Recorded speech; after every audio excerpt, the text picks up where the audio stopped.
Good morning, GracePointe. Y'all gonna want to stand up for this, I know it. Any Queen fans out there? Yay! We're so glad you're here with us this morning. Hey!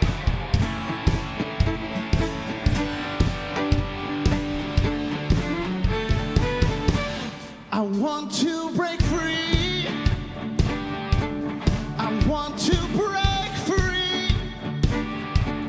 I want to break free from your lies. You're so self-satisfied. I don't need you. I want to break free. God knows I want to break free. I've fallen in love. I've fallen in love for the first time. This time I know it's for real. Oh, I've fallen in love. God knows I've fallen in love. It's strange, but it's true. I can't get over the way you love me like you do, but I have to be sure when I walk out the door. Oh, I want to be free, baby. Oh, how I want to be free. Oh, how I want to break free.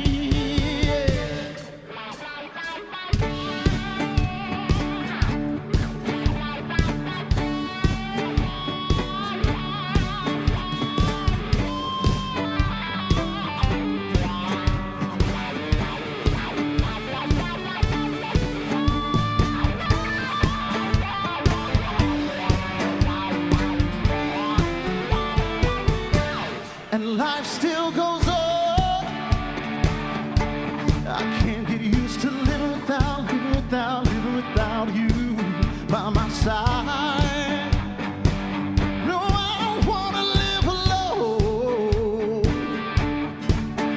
God knows I've got to make it on my own. So baby, don't you see it? God knows I want to. God knows I want to. God knows I want to break free.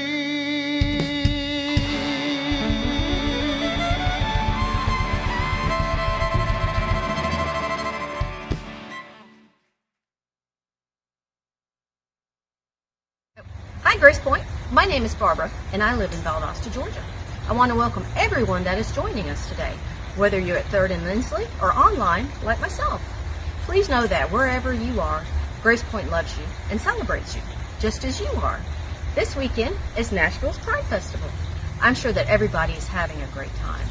Those that have been introduced to GracePointe, rest assured that this church is truly a safe space for you. I hope you enjoy the service and today's discussion. Absolutely right. You are all welcome here. Happy Pride. Yeah. Glad y'all are here. What we want to do for just a couple of seconds, instead of like mingling and having conversations and hugging, can you just look around the room, make eye contact with a couple of people, make sure you're seen, make sure everyone in here is seen, and give a wave, blow a kiss, whatever you want to do. And let's welcome our online community. Can we say, hey, online? Glad y'all are here as well. We've got a couple of announcements for you. You can be seated. Well, welcome, everyone. My name's Adam. My family's been going to GracePointe for a little over a year now. Most of that was online, and now we've been here in person since July. So want to thank you for being here. Want to let you know a few things. First of all, on our website is where you're going to find like every little piece of information you're going to need. I check the calendar like every week. It's where all the links are for like Reconstruct, which happens on Wednesdays. It's GracePointe.net. That's GracePointe with an E. A few things. One, we have a cool new way for you to sort of do all the things that we normally ask you to do here on Sunday morning, and that is a QR code. So if you look on the screen, this big giant QR code, most of you probably know how to use this. If you don't, that's cool.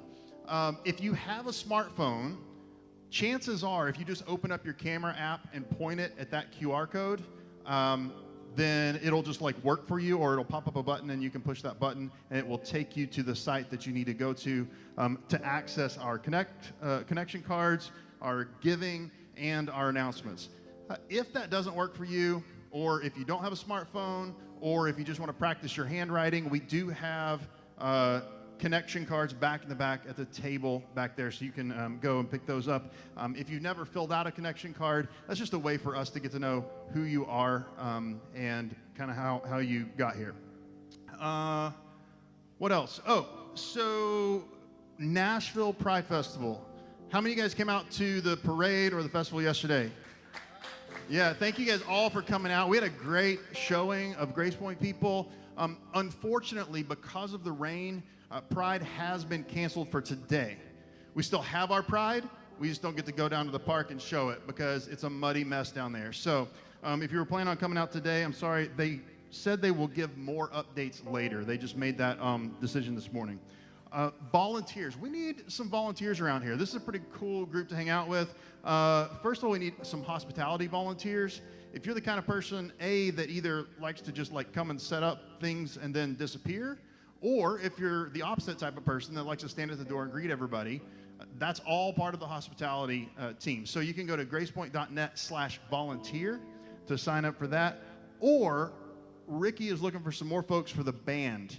And there's a different form that you can fill out there to just let him know kind of, what your abilities are there. And that is gracepointe.net/band. Lastly, we can't do any of the stuff that we do around here without your giving. So there are 3 ways to give. You can text GracePointe to 77977. That's GracePointe with an E. You can also go to gracepointe.net/give. And then you can also, that same QR code will take you to giving. So I think that's it. I'm going to turn it back over. Thank you, Adam. Y'all can stay seated for this next song.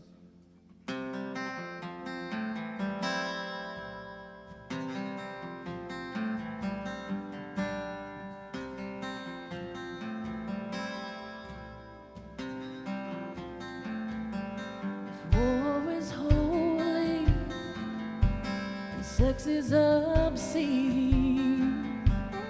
We've got it twisted in this lucid dream, baptized in boundaries, schooled in sin, divided by difference, sexuality and skin. Oh, so we can hate each other,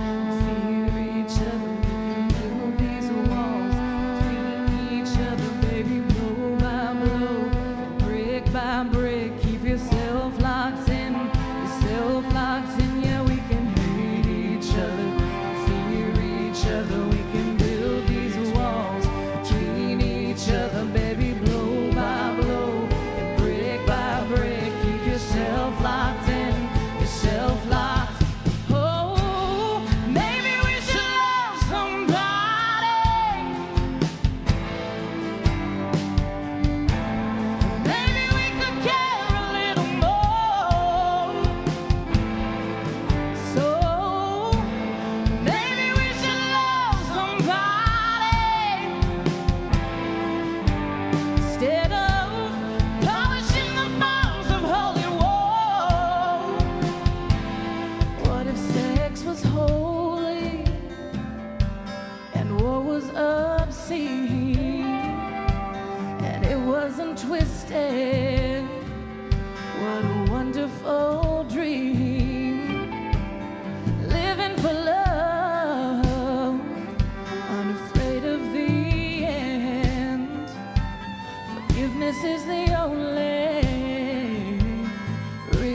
old dream.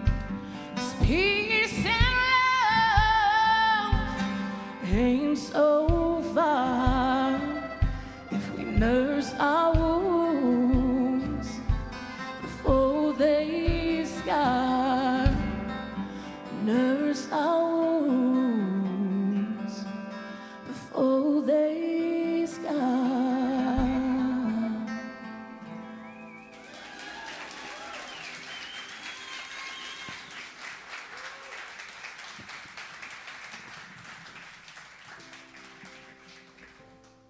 Excuse me. Let's hear it for the band, y'all. My goodness.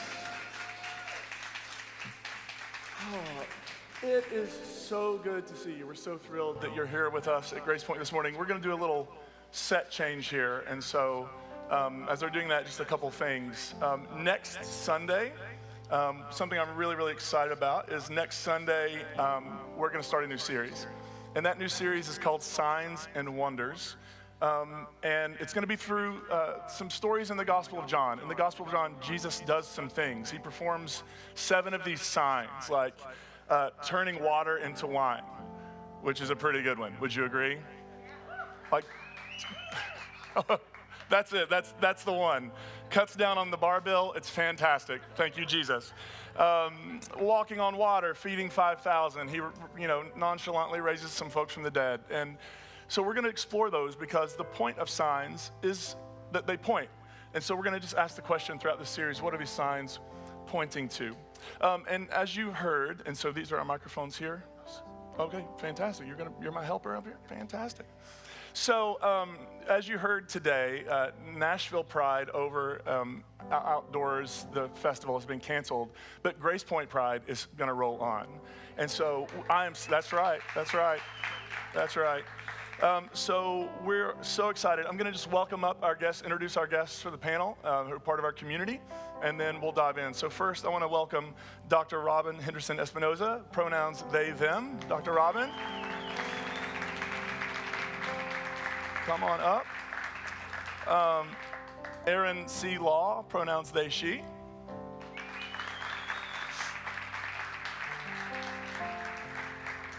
I'm glad you're clapping. This is not like one of those high school graduations where you're supposed to refrain from applause. You can celebrate them as they come up. Emily Isbell, pronouns she, her. We get to sit next to each other. And then Amy Hicox, pronouns she, her. Come on up, Amy.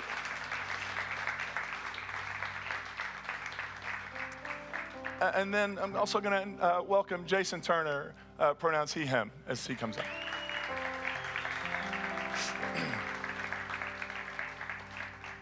I'm just going to shift here so I can see all of you down the line.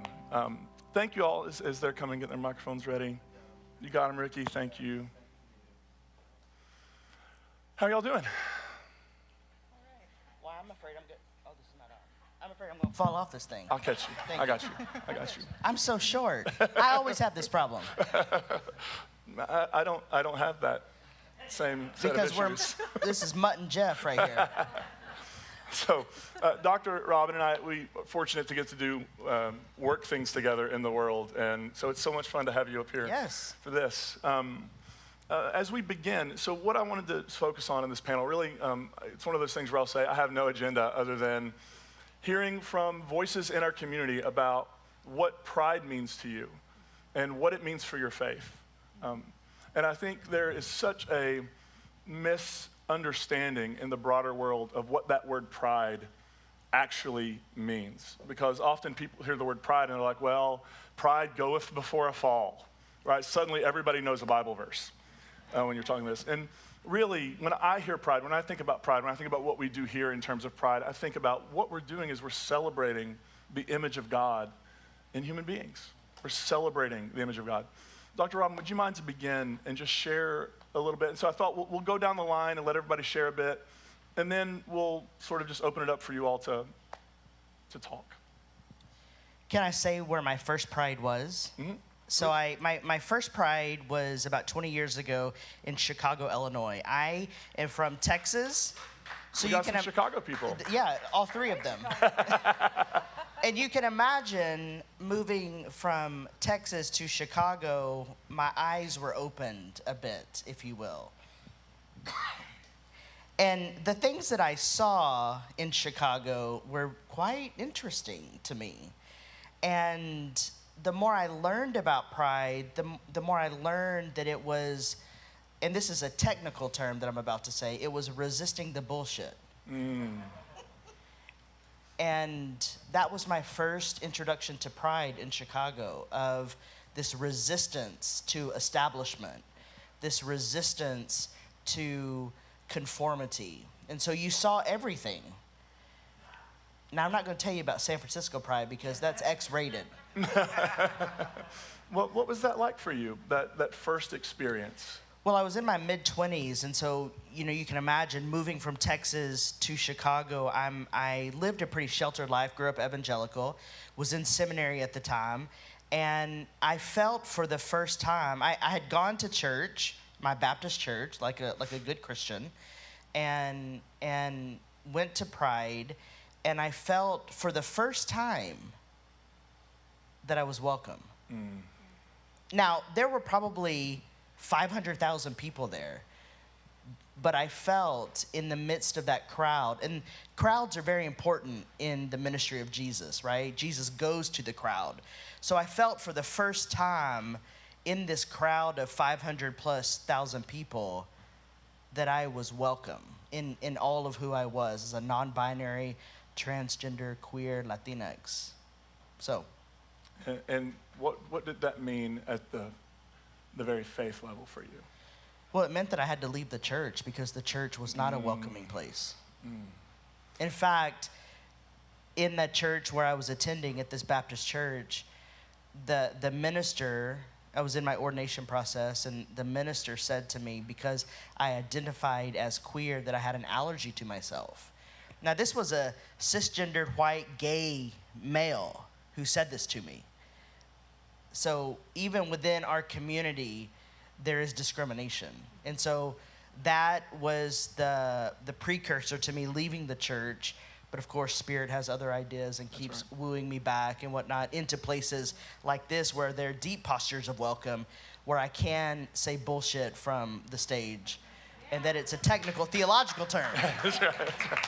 Well, and you know, for so many of you in this room right now, for so many of you who are joining us online, that has to resonate. That what it meant for my faith was I had to leave the church. And what I've found to be true in almost all the conversations I've had with people who have been through this thing where it's sort of like, now I have to leave the church, but actually the church left them a long time ago. The church bailed on them, abandoned them, didn't listen to them, and the only recourse is to go into the wilderness. And yet what I continue to find is if the church won't do the work, the Spirit will still get the work done. And you have movements like Pride, which is getting that work of celebrating human beings done in the world. Aaron, what about you? Well, I have an interesting story that intertwines pride and faith.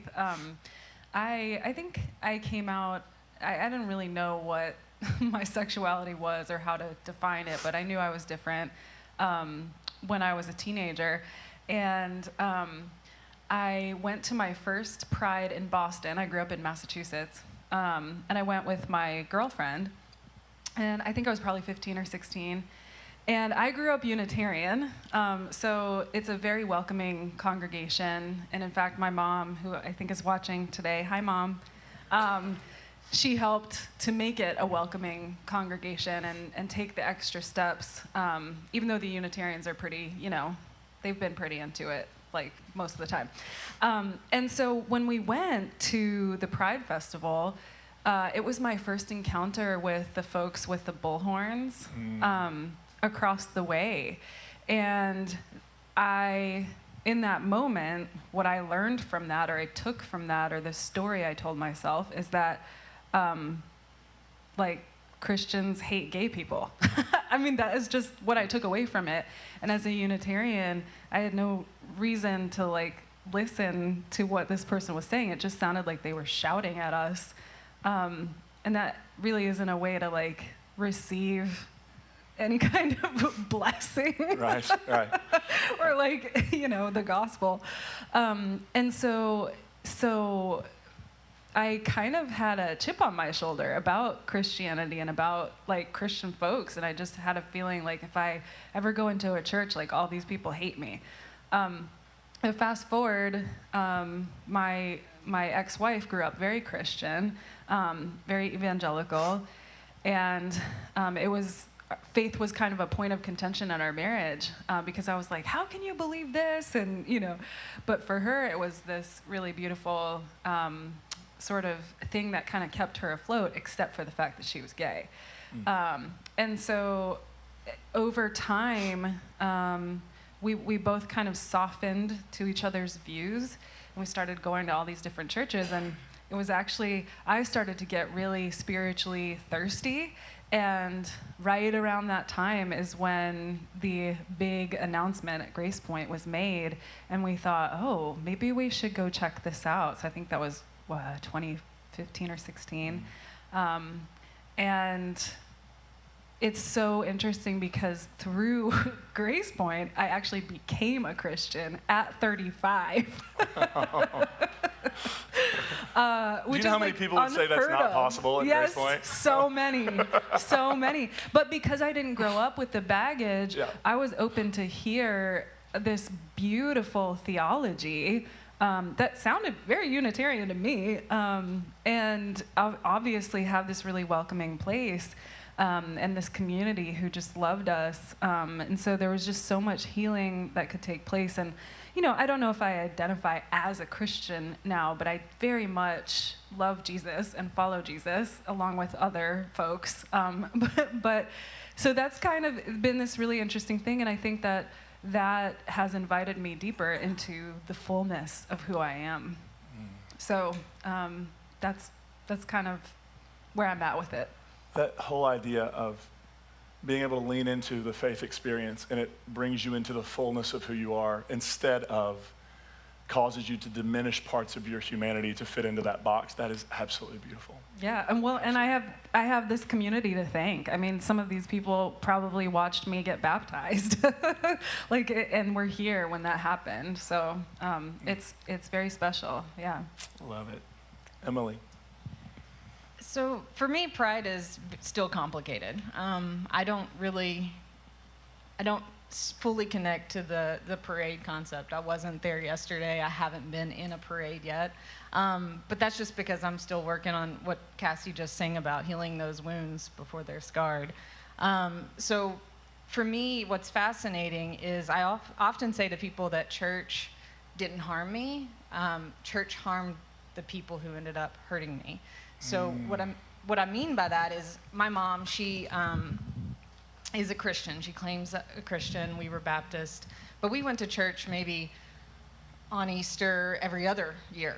That's how I grew up. And then I got involved in church when I was a 8th grade freshman and started to get actively involved. And so I came to church with a different lens. But where I'm going with this is that my mom, whenever I came out to her, after she asked, her second statement to me was, what about the Bible? My mom doesn't know much about the Bible, to be honest. And that's no fault of hers. It's what has been ingrained by the church, the doctrine, that even someone who doesn't actively go has discrimination within them because they know that's what churches do. And so I'm still working on my relationship with Pride. I think, so what I kind of come to evolve, and I mentioned this in a Facebook post this year, is for me, Pride has been now wrapped into my relationship with my wife. I strongly believe our relationship's sacred, and that might sound too whatever, too bold to say, but it's true. It's the one place that we can have our worst and our best, and it's just, I'm so thankful that I have that in spite of what I was told and still being told is not something I should be proud of. So,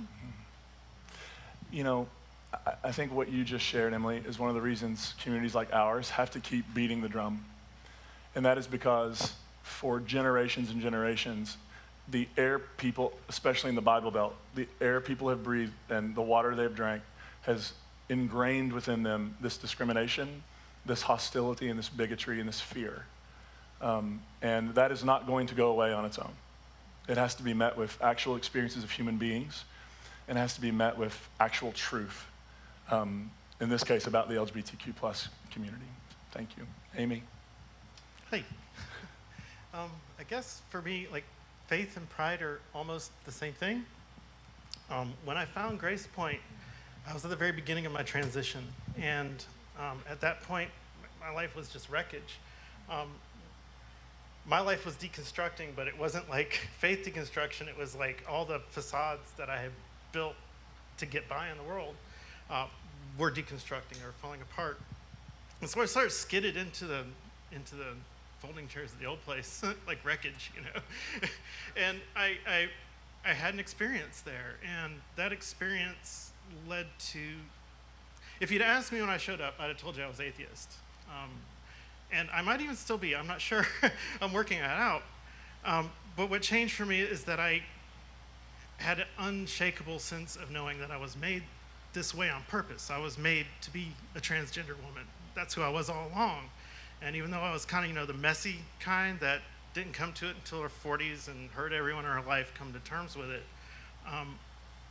that was the purpose of my life, that I was valued and I was made on purpose. And so that led to having pride in the sense of I'm not ashamed of myself anymore. And that was something I found in this community. So thank you, GracePointe. Thank you for nursing me along. And what you may not know, and if you've joined us online, you've seen Amy's name in the YouTube. I am a prolific commenter. But Amy drove quite a ways to be here with us today. So Amy, thank you for that, and thank you for who you are in this community and what you bring to our community. We're grateful. Jason. I'm glad to go last because I got to hear all that. I mean, like so many. I was that little boy playing piano at the little country church in the middle of nowhere, Illinois, literally from probably the age of 8. I was the one sitting in the front row pointing to my watch, looking at the pastor if he was getting too close to kickoff on Sunday. And so for me, you know, I think I, like so many up here, still struggle with the term pride from the standpoint of I was always raised, you shouldn't be prideful. You should be humble. And so I still struggle with just even the word and what does that mean and how can we express it in a way that isn't exclusionary or that turns other people off. For me, I went through, I think what I've learned now is the deconstruction phase. I didn't know what it was, frankly, when I was in law school. Again, at that point, for 20-some years of my life, I had been spoon-fed what the Bible says, although now I've learned it's not what it says, that's how it reads, Yep. Right? Yep. And so for me, during the law school phase, where they really screw with your brain on how you think about things and how you look at things critically, that was the moment for me where I did leave church because I couldn't reconcile how I saw other people being excluded versus what my understanding was of what Christianity is supposed to be about, which is inclusion. And I knew from my upbringing, every story you could point to, it wasn't Jesus going to all the popularity contests. It was him going to the people who were excluded, not included. And so that was really the moment for me where I said, man, if this is what this is about, I don't know that this is for me. Yep. And it was painful because I had grown up for so long and been so involved that I thought, well, maybe I'm screwed up. Like maybe there is a problem with me. And I will say till the day I die that Stan Mitchell is the guy who revived my faith and showed me that, no, I'm not screwed up. The way that so many people before us have taught the Bible are the ones who are screwed up, and they need the help. And it's our responsibility to make sure that we provide a space where people understand you're not messed up. I mean, we're all messed up to some extent, right? But not in the way that so many of those people say that a certain community is messed up. And yeah, it's messy. It's the process, that you explained. It's a messy process, but it's also a beautiful process. And so I now today can say my biggest point of pride is this community, is knowing that we are a community busting our tails every day to make sure that everybody out there knows there's a place for you. You're okay. You're not just okay, you are exactly how you're supposed to be, and there's a place for you. And as long as we keep doing that, I believe we're doing what we're all supposed to be on this earth to do, which is to include and not exclude. Yeah, that's good. Good stuff. Well, one of the things I love about GracePointe is that not me, none of you, not my kids will ever come into this bar and grill or our YouTube page or any GracePointe sanctioned sponsored thing. You will never come into that and be told that you're broken. You will never come into that and be told that you're totally depraved, that you were born into this world, a dirty, rotten sinner that God can't get near. The message you will hear from us from start to finish will always be that you are the beloved of God, that is your truest self, that is the truest thing about you. I wonder if, as we've been listening and sharing, if anything stood out that you want to comment on? Well, I think the plumb line through each of these stories is difference. And the church, historically, if you look at sort of church history, you see in the 300s an effort to exclude people, which is how creeds came to be. And so it was kind of an attempt to eradicate difference, and yet you have people here who embody very particular differences, who find home in community. And one of, whether or not we agree or not on pride is irrelevant, right? What we are here flourishing because there is a community that receives us. And what if the Christian church was a community that received people instead of making drastic demarcations on inclusion and exclusion? I mean, the last story around his ability for his faith to be revived because of a place of inclusion. What if the church was a place that included, instead of making these statements of total depravity, you're not welcome, right? Yep. And so I just want to lift up the reality of difference that you have here. And we can sit here and hold that difference in a community of acceptance and experience deep postures of welcome. Yeah. Well, when you bring up the 300s, creeds, and Constantine, like, we're going to be here the rest of the week. They're going to have to cancel all their shows. I'm a one-trick pony. No, I think, the reality is the Christian faith in those early years was so diverse, so diverse. People believed almost anything about Jesus. And when it came that, now we got to put it through this funnel and everybody's got to come out uniform, I think that was the beginning of the end in so many ways of what could have been. And what I think now we're trying to see happen. I mean, what you have here is a multiplicity of voices, and yet we can be one. And we live in a democracy that doesn't know how to be the perfect union because we don't know how to embody difference. Yep. And we don't know how to be in relationship with difference, and yet we're modeling it here. And so what I just have the what if question. What if the church was modeled after this kind of difference that was being embodied. You know, we have so many online people who are finding us because we have deep postures of welcome. What if? What if? We could be a different world. Yeah. Yeah. And, you know, when you mention churches welcome, I actually think what's happening now is people who occupy my social location as a straight, white, cisgender male are actually having to come back in a posture of repentance and say, will you welcome me? Because we thought we were excluding, and what we were ultimately doing, we're not only harming people in the LGBTQ community, we were harming ourselves, and we were robbing ourselves of the ability to celebrate the fullness of what God has made. And so that is, I don't necessarily make you go down the line, but. Well, I do have something to say. Go for it. Isn't that just perfect? I was just thinking about, everybody's story, and you were saying a through line of, or a plumb line of difference and community. And I think there's something about community that is really important in this journey. And I don't quite know how to articulate it, but there's something about this in our culture right now. It feels like we have a tendency to be so individualized.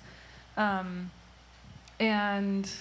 you know, I think that's where we forget that actually we're like part of this bigger web, and we can't do things alone. And I think that, to me, pride is community.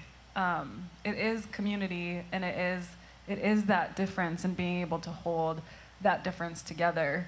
And so there's just something that's bubbling about community for me. And I'm thinking about, I'm also thinking about, I had a really emotional week of visiting a mentor who is about to cross over into ancestorhood. And just thinking about even just the courage it took me to go and be in there and see someone who is dying, and to face that, like to look her in the eyes, and to think about my own death. And it actually made me think about Jesus and touching people who were dying or dead or were so cast out.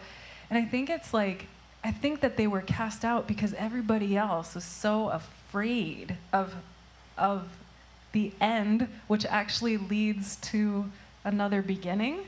And so there's something that in that willingness to just embrace everyone and the courage it takes. It does take courage to be with someone who's different and see that light that's inside of them. And so I think there's something there about pride and community that's bubbling up for me.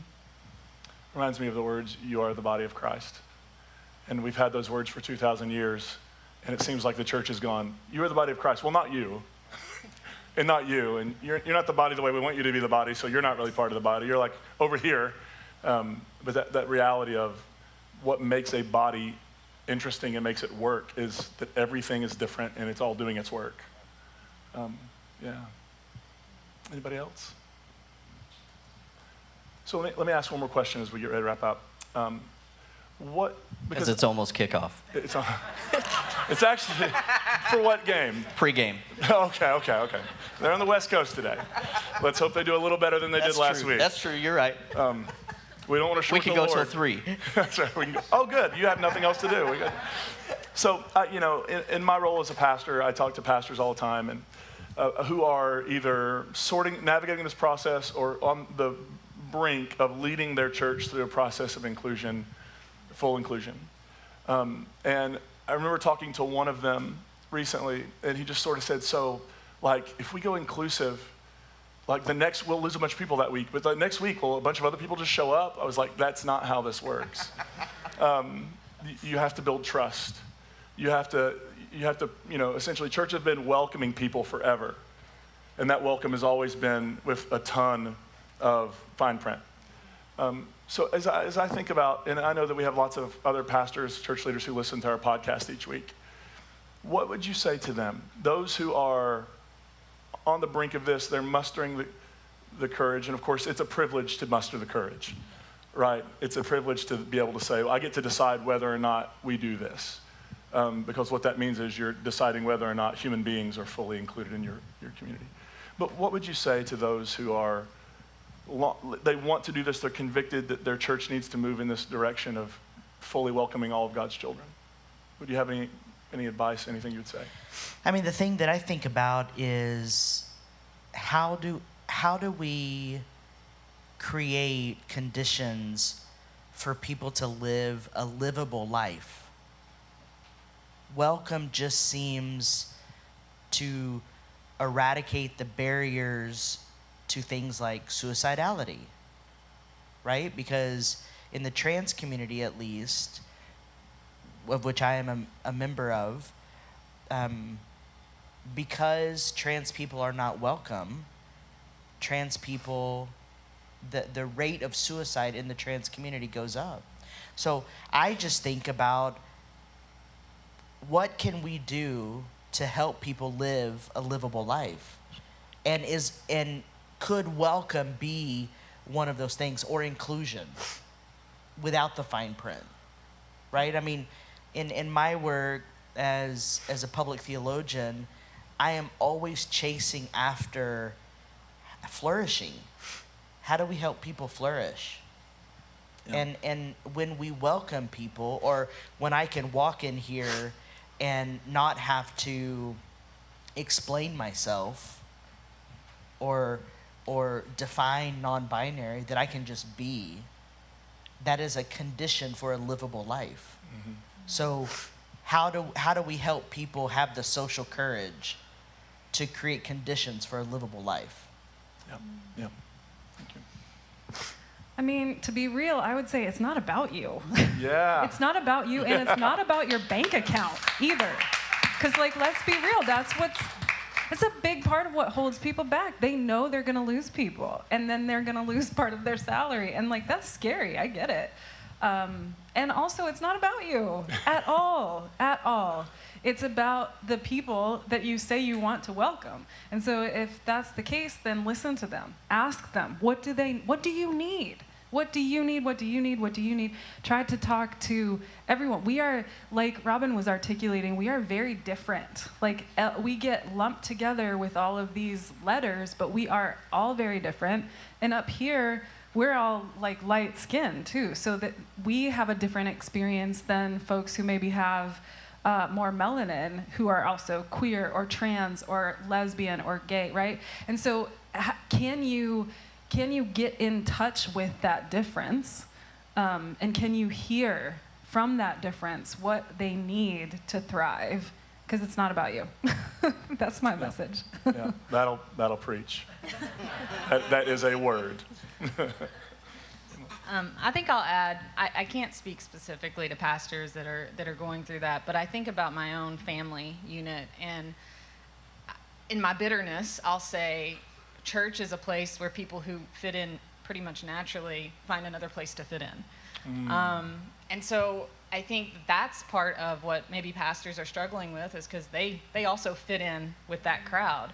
And so I think just recognizing that struggle naturally, and having to do that work internally, which I'm sure, Josh, you went through, and just recognizing that it's not about you, but from a perspective of compassion and empathy, and really tapping into what Jesus has taught us. I think about the song, again, I've referenced it already once, that Cassie sang, because I think it was just so beautiful, the song The Holy War, and just that quote, forgiveness is the greatest revenge. And I think about pastors, if they're afraid of what you just described, which is inevitably going to happen, I think they need to embrace that on the front end and forgive those people who leave, and just embrace it and know that it's going to happen, and grit your teeth through it, and just also forgive yourself for the fact that you're facing this battle now instead of having figured this out sooner. So. Oh, that is so good. And just the reality, like, I think it's funny because pastors will get up and preach about the cross of Jesus and then act like nothing should ever be difficult. right? Like, oh, we should never do anything that's going to cost. Because I think you're exactly right. And I think that often what they do when pastors come and they say, how can we do this? And the subtext is in the most non-painful way possible. It's just like, you can't. This is going to be rough. Just to piggyback on what you said, because I think you're spot on, stories shape us. And if pastors are not listening to people or people's stories, I get to work with Josh, and so I feel like I have this purview. You listen. And thank God GracePointe has a pastor who knows how to steward the microphone. Because look at this on a Sunday, right? You could have preached a sermon to us and the online community and done your own take, but instead the vision was, how can we have a community of voices to shape this Sunday? So, I guess my question to pastors who may be listening are, how can you listen to stories? Because if we are not constantly engaging in other people's stories, then we will railroad a process and maybe do more harm in our effort to include than actually include. Yeah. Whew. That is good. Amy, do you have anything? Sure. I guess what I'd say to a pastor or a congregation who was thinking of accepting people like me was, there's no time to lose right now. There's a battlefield full of people spiritually wounded the way I was, and you could be the one that caught. There are thousands of me out there. You could have been the one that caught me. So do it now. There's no time to lose. Yeah. Don't wait for the next board meeting. Do it. Just do it. What do we say to pastors thinking about this? We love you. You are loved.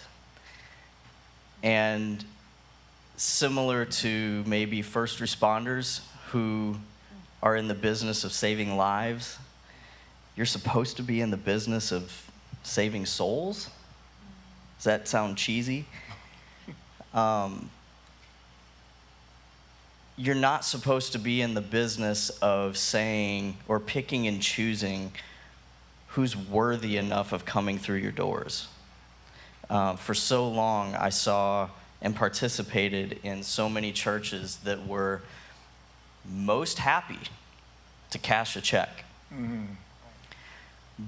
But when it came to the hard questions, that's where it stopped. Or when it came to deciding whether certain people could be on stage, that stopped. I don't ever want to be a part of a church again that has a checklist of who or what or how people can fully belong. I don't want to go to a church that says all are welcome. I want to go to a church that says all belong, all are affirmed. Come on, let's go. And to all of those pastors, it's a tough road. We've been through it. It's really tough. Because the return of investment on belonging is tenfold compared to the conditions of inclusion, right? You're a mind reader, because I was just about to say to what Amy said, you got a heck of a lot of customers out there who are craving for what you can provide if you are brave enough to provide it. Yeah. You all, I love you. You and all of you, whether you're in this room, some of you are in this room for the very first time today and you've joined us online and you're here and it's amazing. We met you and saw your face. But there are so many of you who are joining us online and you are just as fully a part of this community as anybody in this room. And I just love you. I love that this is the kind of community we're creating, building, and shaping. Can you join me in thanking our panel this morning?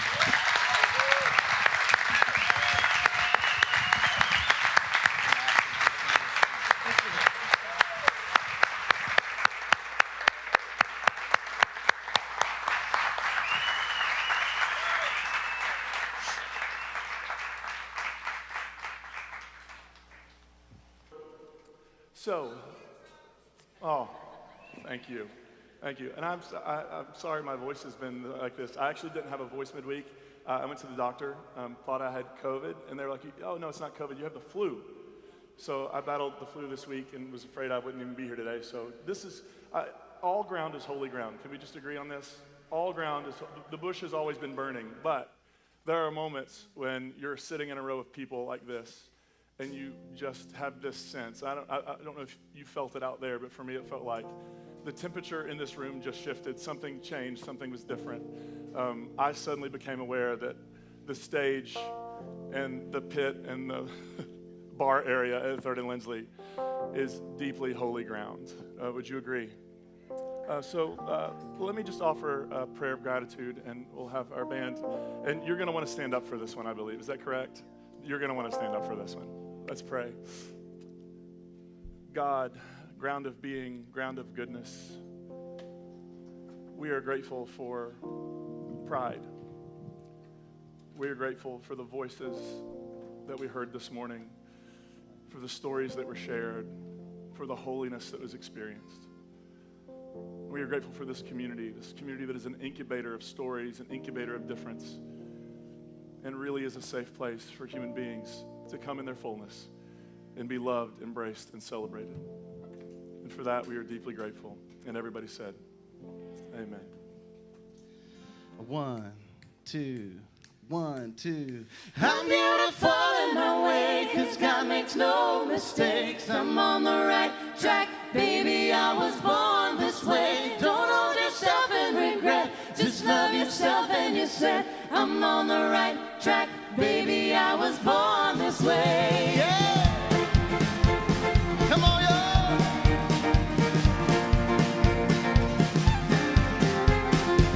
My mama told me when I was young, we were almost superstars. She rolled her hair and put her lipstick on in the glass of her boudoir. There's nothing wrong with loving who you are, 'cause you were made perfect, babe. Every single one of you are. So hold your head up high and you'll go far.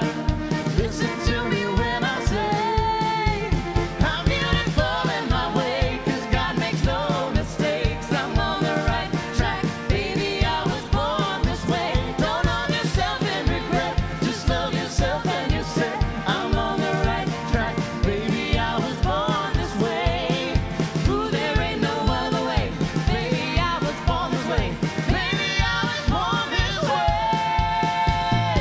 Ooh, there ain't no other way, baby, I was born this way. Right track, baby, I was born this way. Come on, play. Don't be a drag, just be a queen. Don't be a drag, just be a queen. Don't be a drag, just be a queen.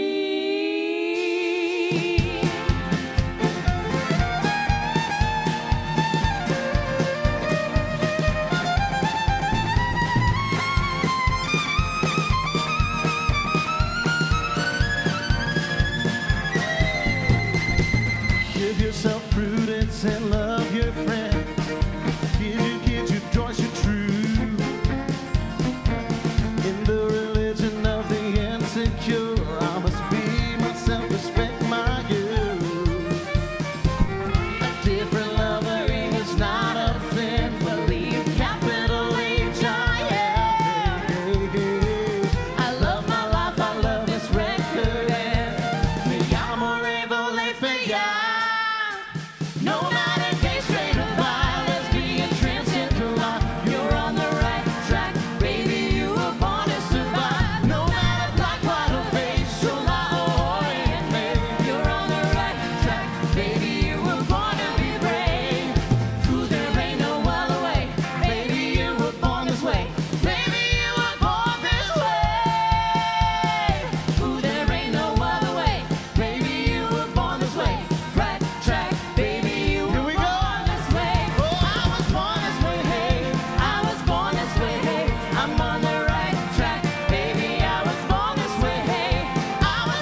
Hey, I'm on the right track.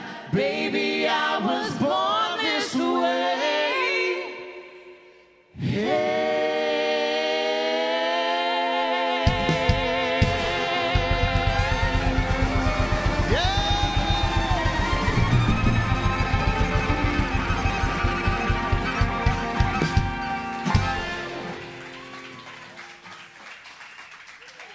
GracePointe, as always, thank you so much for being with us today.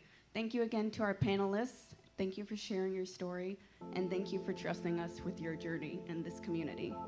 If you leave with nothing else, I want you to receive these words of affirmation, that as you move on this earth and dance in this world, you get to function from approval and not for approval. Because upon your creation, you were already pre-approved. Thank you so much. Beautiful. Thank y'all for being, y'all are dismissed. Have a good one.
I'm on